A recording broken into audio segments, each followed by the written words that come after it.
నా జీతం పేదలకే ఇస్తా, ప్రతి నెల వేతనాన్ని పేద ప్రజల కోసమే ఖర్చు చేస్తా, నియోజకవర్గంలోని అణగారిన వర్గాలకు అండగా ఉంటానని హామీ ప్రభుత్వ విప్ ఆలేరు ఎమ్మెల్యే బీర్లా ఐలయ్య సంచలన నిర్ణయం. రాజకీయాల్లోకి రావాలనుకునే వారిలో ఒకరు చాలా డబ్బు సంపాదించాలనుకుంటారు, మరొకరేమో మంచి పేరు సంపాదించుకోవాలని అనుకుంటారు. ఇలా ఎక్కడ చూసినా రెండు రకాల మనుషులు కనబడతారు. అయితే ఇప్పుడు చెప్పబోయే లీడర్ మాత్రం తాను డబ్బు వెనకేసుకుంటూ పక్కన పెడితే తనకు లేకున్నా పర్లేదు కానీ పేద ప్రజలకు మాత్రం తిండి పెడతా, ఏదైనా సాయం చేస్తా అనే సంచలన నిర్ణయం తీసుకున్నారు. ఎమ్మెల్యేగా గెలిచిన వ్యక్తి తనకు ప్రభుత్వం ప్రతి నెల వచ్చిన జీతాన్ని పేద ప్రజల కోసం ఖర్చు పెడతానని బీర్లా ఐలయ్య అన్నారు. యాదాద్రి భువనగిరి జిల్లా ఆలేరు పట్టణంలో ఎమ్మెల్యే క్యాంపు కార్యాలయం వద్ద జాతీయ పతాకాన్ని ఎగరవేసి ఆలేరు పట్టణంలోని పాఠశాల విద్యార్థులకు పరీక్ష ప్యాడ్లను పంపిణీ చేశారు. ఇక చూసుకో, ఇది ఒక సంచలన నిర్ణయం. బీర్లా ఐలయ్య ఆలేరు ఎమ్మెల్యే, మా ఎమ్మెల్యేనే, ప్రభుత్వ విప్ ఆయన. తనకొస్తున్న ఎమ్మెల్యే జీతాన్ని ప్రతి నెల పేదలకు వంచి పెడతా, కేవలం అందులోంచి 9 రూపాయలు మాత్రమే నేను తీసుకుంటా అని బీర్లా ఐలయ్య నిన్న ప్రకటన చేసిండు. ఎట్లుంది ఈ కార్యక్రమం? ఎట్లుంది? తనకు వచ్చేటువంటి 2 లక్షల 3 లక్షల జీతం ఉంటే ప్రతి నెల ఓ వర్గానికి ఓ నెల జీతం ఆటో డ్రైవర్ల కోసం, ఓ నెల జీతం కార్మికుల కోసం, ఓ నెల జీతం విద్యార్థుల కోసం, ఓ నెల జీతం జర్నలిస్టుల కోసం, ఇట్లా అన్ని వర్గాలకు నా జీతాన్ని ఇచ్చేస్తా అని చెప్పి బీర్లా ఐలయ్య చెప్తా ఉన్నాడు. బీర్లా ఐలయ్యతో ఒకసారి మాట్లాడదాం. గతంలో కాకనేమో జీతాలు పెంచుకున్నాడు, కేసీఆర్ జీతం పెంచుకున్నాడు, జీతం సరిపోదు అని, మా ఎమ్మెల్యేలకు మంత్రులకు జీతం సరిపోదు పెంచుకున్నాడు.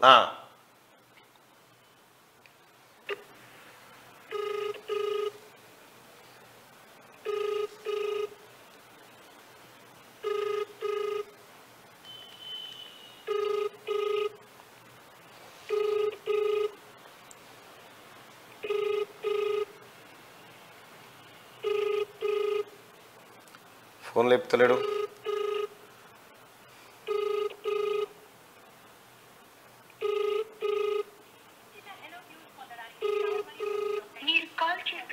చేస్తలేడుగా.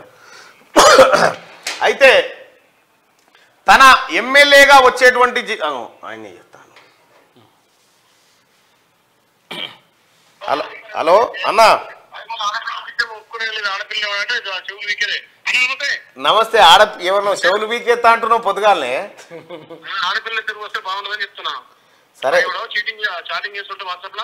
అచ్చా, ఓకే. అయితే మీ వార్త ఇప్పుడు ఒకటి తెర మీదకి వచ్చింది. నా జీతం పేదలకే ఇస్తా, ప్రతి నెల వేతనాన్ని పేద ప్రజల కోసమే ఖర్చు చేస్తా, నియోజకవర్గంలోని అణగారిన వర్గాలకు అండగా ఉంటానని హామీ ప్రభుత్వ విప్ ఆలేరు ఎమ్మెల్యే బీర్లా ఐలయ్య సంచలన నిర్ణయం. ఇది నిర్ణయమేనా, నిజమేనా? అమలు చేసామన్నా. మొదటి నెల ఆల్రెడీ ఆలయం చదువుకున్న పిల్లలకు 6వ తరగతి నుంచి 10వ తరగతి వరకు విద్యార్థులకు school pads, exam pads donate చేసాం. ఎగ్జామ్ ప్యాడ్ తో పాటు ఒక పెన్ను ఎగ్జామ్ ప్యాడ్ ఇస్తామన్నా. ఎమ్మెల్యేగా విప్పుగా వచ్చే మొత్తం జీతం అంతా పెడతారా? ప్రతి నెల నాకు వచ్చే జీతం మొత్తం వాళ్ళకి ఒక 9 రూపాయలు, నాకు సెంటిమెంట్ 9 రూపాయలు తీసుకొని నాకు ఎంత జీతం వస్తే అంత జీతం ప్రతి నెల ఒక వికలాంగులకు, ఓ నెల వృద్ధులకు, ఓ నెల అంగన్వాడీ టీచర్ స్కూళ్లకు, ఈ రకంగా ప్రతి నెల వాళ్ళకి ఇచ్చేస్తాను. నాకేమొద్దు జీతం. నేను ప్రజల నుంచి వచ్చిన పదవి కాబట్టి ఆ ప్రజల్లో చేసే ప్రతి పైసా ప్రజల కోసమే ఖర్చు పెడతాం. ఓకే, గుడ్ డిసిషన్ అన్న. ఎందుకంటే మంచి నిర్ణయం తీసుకున్నారు. ఎందుకంటే మిగతా వాళ్ళకు ఆదర్శంగా ఉంటుంది. ముఖ్యంగా మన ఉమ్మడి నల్గొండ జిల్లాలో కొన్ని ఆదర్శవంతమైన నిర్ణయాలు జరుగుతూ ఉన్నాయి. అటు మునుగోడులో మద్యపాన నిషేధం, ఇక్కడ ఏది బెల్ట్ షాపుల నిషేధం, ఆలేరు ఎమ్మెల్యే జీతమే తీసుకోడట. ఇక ఈ గొప్ప నిర్ణయాలు ఇవన్నీ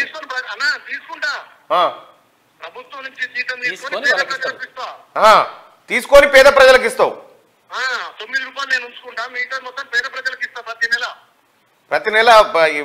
అలా మేము ఉంటామా? మా ఊరోళ్ళు ఉంటారా? ఉండాలి. గ్రేట్ నిర్ణయం అన్న. నిజంగా మీ ఆలోచనకు హ్యాట్సాప్. క్యూ న్యూస్ మీకు ధన్యవాదాలు తెలియజేస్తా ఉంది. మీరు పేద వర్గాల గురించి, ముఖ్యంగా వీలైతే నీ ఎక్కువ మొత్తాన్ని హెల్త్ అండ్ ఎడ్యుకేషన్, నేను పేదోడిగా ఈ స్థాయికి వచ్చిన కాబట్టి పేదల బాధలు తెలుసు కాబట్టి నాకు ఉండకాడికి సరిపోతుంది. నాకు వచ్చే ప్రభుత్వం చేయదు వచ్చినా అవి పేద ప్రజలకే పనిచేస్తామని చెప్పి నిన్న 26 జనవరి సందర్భంగా నేను అనౌన్స్ చేసిన. నేను ఆల్రెడీ ప్రతి స్కూళ్లలో ప్యాడ్లు వంచిన నెక్స్ట్ మంత్ నుంచి ఒక్కొక్కటి అంచెలంచెలుగా మీ సూచనలు సలహాలు తీసుకొని ఏ రకంగా అక్కడ ఆలేరు నియోజకవర్గంలో ఉన్న జర్నలిస్టులను కూడా ఒక కన్ను కనపెట్టు. వాళ్ళు కూడా పేదవాళ్ళు ఉన్నారు. ఇన్సూరెన్స్ కడుతున్నాం. ఇన్సూరెన్స్ కట్టు జర్నలిస్టులకు. ఇన్సూరెన్స్ కడుతున్నాం. థ్యాంక్ యూ అన్న, thank you so much. Okay, thank you. ఇగో మా ఎమ్మెల్యే ఆలేరు ఎమ్మెల్యే తనకు వస్తున్న జీతంలో 9 రూపాయలే ఉంచుకొని మిగతా అన్ని ప్రజలకే మంచి కార్యక్రమం చేస్తా ఉన్నాడు. ఒక్కరిని చూపి కేసీఆర్ ని దాంట్లోకి ఇటువంటి ఒక్కరిని